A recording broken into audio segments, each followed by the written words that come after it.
2024 निर्वाचनी पराभव भोग कर सारा परे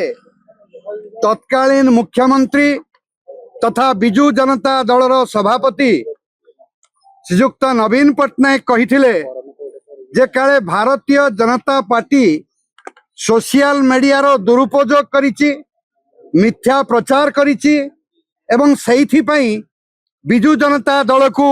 ए प्रकार पराभव भोगिबाकू पड़िला। किंतु वर्तमान देखा जाउछि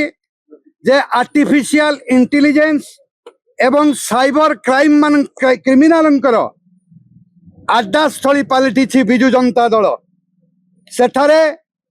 आम राज्य सभापति माननीय मनमोहन सामल एवं धर्मशाला विधायक श्रीयुक्त हिमांशु साहुंकर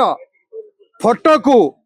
आर्टिफिशियल इंटेलिजेंस बा कृत्रिम बुद्धिमत्तार दुरुपयोग करिकरी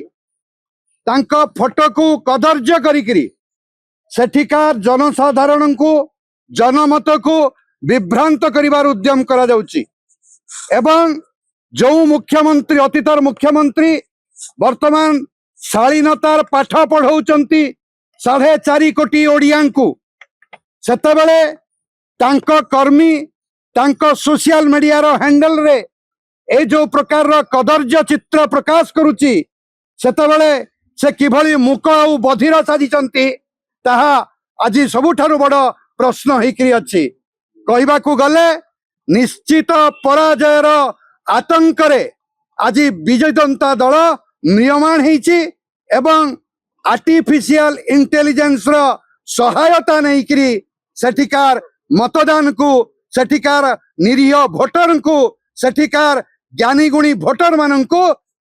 विभ्रांत करिवार अपचेष्टा करुछि। किंतु गणतंत्र रे ए प्रकार शह शह अपप्रचार अचिरे मिथ्या बोली प्रमाणित होइछि, अचिरे व्यर्थ होइछि एवं बिजु जनता दल मध्य सेही व्यर्थता भोगिकरी नुआपड़ारे आसीबो एथिरे आमे निसंदेह। अभियोग होइछि जे जो प्रकार आर्टिफिशियल इंटेलिजेंस एवं साइबर मैनिपुलेशन रे